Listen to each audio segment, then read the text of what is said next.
করব। মাছের কাঁটাটা বেছে নেব। মাছের কাঁটা বেছে নিয়েছি। পেঁয়াজ কুচি, লঙ্কা কুচি, ধনেপাতা কুচি দিয়ে দেবো।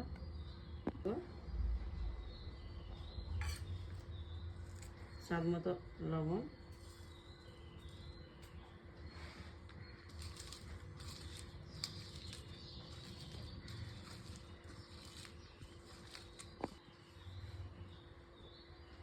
কাগজি দিয়ে দেবো।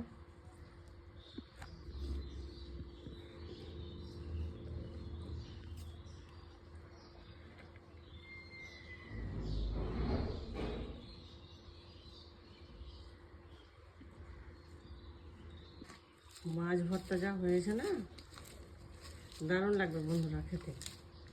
এইভাবে বাড়িতে একবার মাছের ভর্তা করে খেয়ে দেখবেন, খুবই ভালো লাগবে।